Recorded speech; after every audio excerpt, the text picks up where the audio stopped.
श्री कृष्ण गोविंद हरे मुरारी, हे नाथ नारायण वासुदेवा।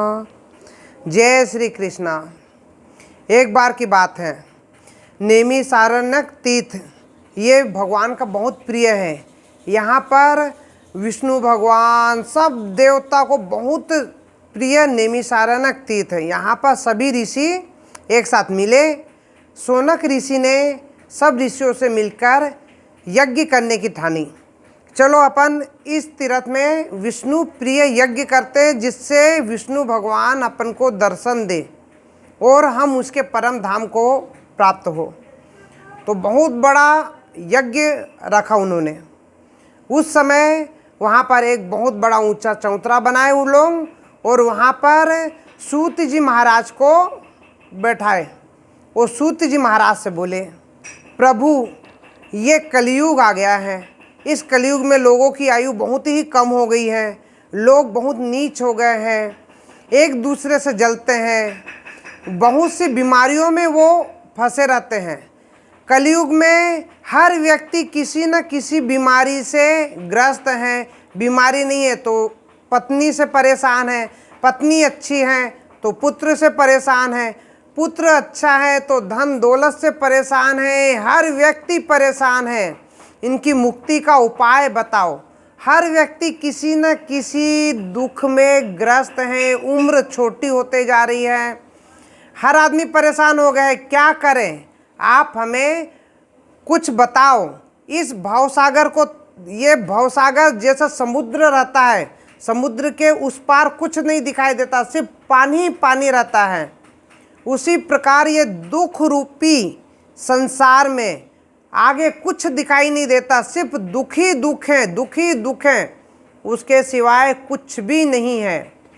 हमें इस भवसागर रूपी संसार से पार कराओ। कुछ बताओ, क्या करे क्या करे, आप कुछ करो। फिर वेद व्यास जी की भागवत के बारे में भगवान बताते हैं। सूत जी महाराज बोले, वेद व्यास जी के एक पुत्र हुआ, उसका नाम था सुखदेव महाराज। वो बहुत ही छोटी उम्र में थे, बहुत ही छोटे। उनका जनेऊ संस्कार नहीं हुआ, कुछ भी संस्कार नहीं हुआ था। वो बहुत ही अल्प आयु में थे, छोटे से। और वेद व्यास जी महाराज भागवत की रचना किए, और वो भागवत के सूत्र बोलते थे, घर में श्लोक बोलते थे। अब छोटे से सुखदेव जी महाराज उसको सुनते थे। अब उसको सुन के सुखदेव जी महाराज के अंग अंग में भक्ति जागृत हो गई, ज्ञान जागृत हो गया। बोलते हैं यदि भागवत आप सुन लोगे तो ज्ञान आ जाएगा। सबसे पहले भक्ति आएगी शरीर में, भक्ति में आप लबालब हो जाओगे तो ज्ञान आ जाएगा, और ज्ञान आने के बाद इस संसार से मोह उठ जाएगा, वैराग्य आ जाएगा। वैराग्य जैसे ही आया आपको मुक्ति मिल जाएगी। और एक बात और है, यदि अच्छे व्यक्ति के घर में संतान होती है तो पिता की जो अच्छे कर्म हैं वो पुत्र में जाएंगे, और यदि नीच डाकू चोर लुटेरे के यहाँ संतान होगी तो वो बच्चे जो बचपन में देखेंगे वही तो करेंगे ना। अच्छे गुण देखेंगे तो अच्छा करेंगे, बेकार देखेंगे तो बेकार करेंगे। सही बात है कि नहीं? उसी प्रकार वेद व्यास जी के घर में जब सुखदेव जी महाराज ने वेद व्यास जी को देखा अच्छे कर्म करते हुए, कृष्ण भक्ति में लबालब होते हुए, भागवत पढ़ते हुए, तो उनके भक्ति का जागृत हो गया। एक छोटे से बालक में भक्ति आ गई, और भक्ति आने के बाद उनको पार ज्ञान, भागवत रूपी ज्ञान उनके अंग अंग में समा गया। वो जैसे भागवत आई, उनको भक्ति ज्ञान आया, उनके शरीर में वैराग्य फूटने लगा कि अब मुझे इस मोह माया संसार से छुटकारा पाना है, इस मोह माया इस संसार से छोड़ना है। आदमी बुजुर्ग हो जाता है, 100 साल का भी हो जाएगा तो ये मोह माया से छुटकारा नहीं पाएगा। मरते मरते भी यदि कोई डोकरा है, मरते मरते भी बोलेगा कि मेरे बेटों को बुलाओ, मेरी बहू को बुलाओ, मुझे कुछ कहना है, तिजोरी की चाबी देना है, पोता पोती को बुलाओ, कहीं पोतिया की शादी होगी उनको भी बुलाओ, सबसे मिलूँगा। उनका मुक्ति नहीं होती है। उनका अंत समय जो अगर आदमी जो भाव रहेगा अगले जन्म में वही रहेगा। यदि मुक्ति का भाव जागृत हुआ तो उसे मुक्ति मिल जाती है। लेकिन छोटे से बालक सुखदेव जी महाराज, जिनके यज्ञोपवीत भी नहीं हुआ है, कोमल अंगों वाले छोटे से मासूम, सिर्फ एक लंगोटी पहने हुए छोटे सी, उनको वैराग्य जागृत हो गया। वो बोले पिताजी मैं ये घर को छोड़ के जा रहा हूँ। उनको कुछ भी नज़र नहीं आ रहा है, सिर्फ कृष्ण कृष्ण कृष्ण, चारों तरफ उनको कृष्ण दिख रहे हैं। और वो वन को जाने लग गए कि अब मैं वैराग्य ले रहा हूँ, घर छोड़ रहा हूँ। एक छोटे से बालक बिना चप्पल के, बिना कपड़ों के, सिर्फ एक लंगोटी पहने हुए छोटे सी, बाल लंबे लंबे बिखरे हुए हैं, क्योंकि कुछ भी उनका भी संस्कार नहीं हुआ, न यज्ञोपवीत हुआ, न मुंडन संस्कार हुआ, कुछ संस्कार नहीं हुआ। और वो सिर्फ कृष्ण भक्ति में मग्न होके जंगल को जाने लग गए। वेद व्यास जी व्याकुल हो गए।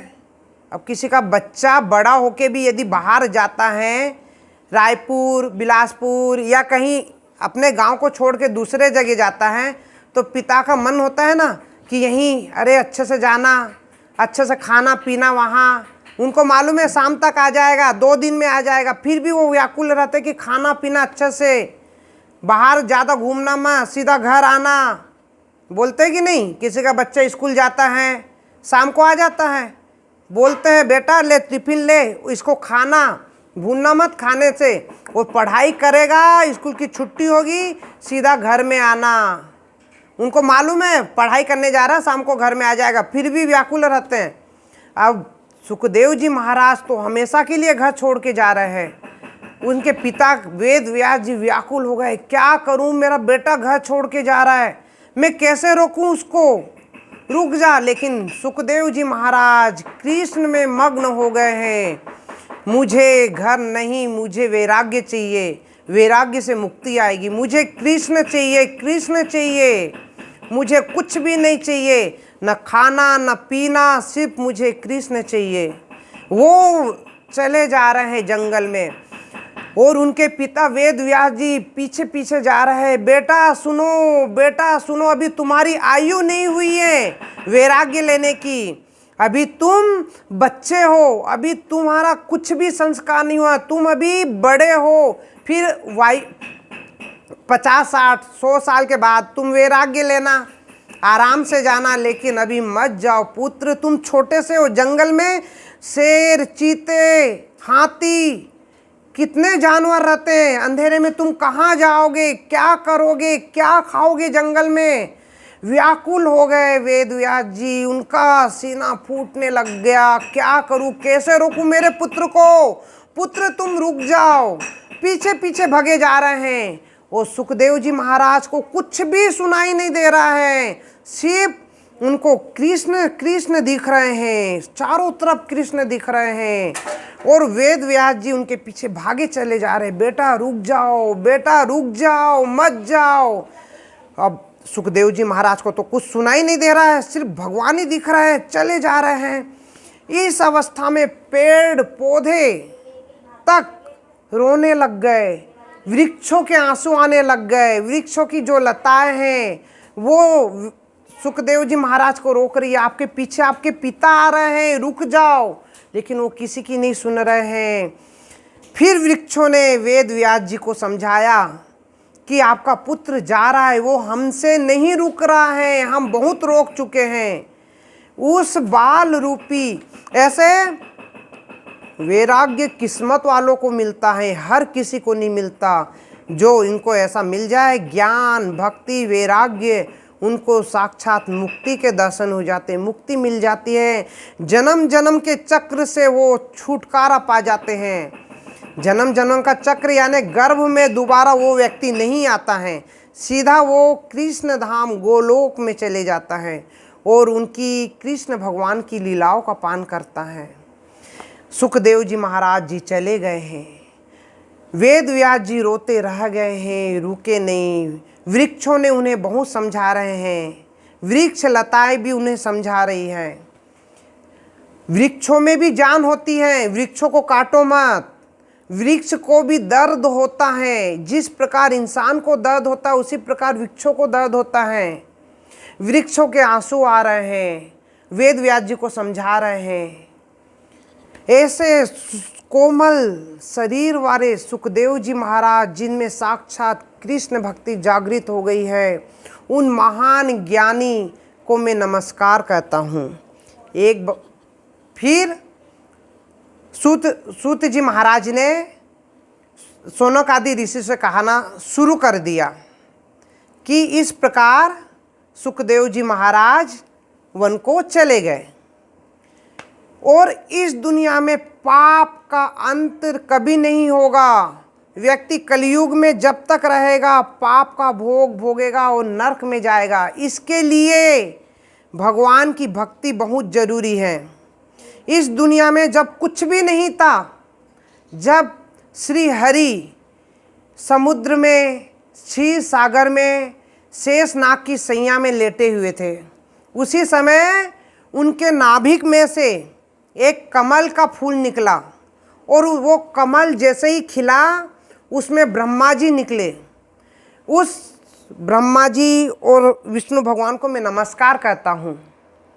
ब्रह्मा जी, सूत जी महाराज सब ऋषियों को बोलते हैं कि भगवान क्षीर सागर में जो लेटे हुए हैं वो अपार उनका शरीर है, उनके हजारों हाथ हैं, हजारों पाँव हैं, हजारों शीश है, हजारों कान हैं। उनके अंदर से पूरी दुनिया की रचना हो रही है। देवता उनके शरीर से प्रकट हो रहे हैं, इंसान प्रकट हो रहे हैं, उनके शरीर से पूरी सृष्टि का निर्माण हो रहा है। उन हरि विष्णु ने 24 अवतार लिए हैं। उन पूरे 23 अवतार हो चुके हैं, अभी एक अवतार बचा है। एक अवतार कलयुग में लेंगे वो। इस प्रकार सूत जी महाराज ने शौनक आदि ऋषियों को भगवान हरि के बारे में बताया और कथा आरंभ की। बोलो हरि विष्णु भगवान की जय।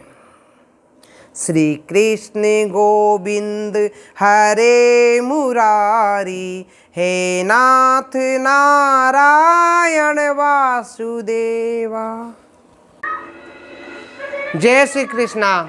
यदि आप मुझे इंस्टाग्राम, फेसबुक, व्हाट्सएप किसी पर भी देख रहे हैं तो आप मुझे यूट्यूब पर मुकेश शर्मा जी की भागवत पर लाइक करें, शेयर करें, सब्सक्राइब करें। धन्यवाद।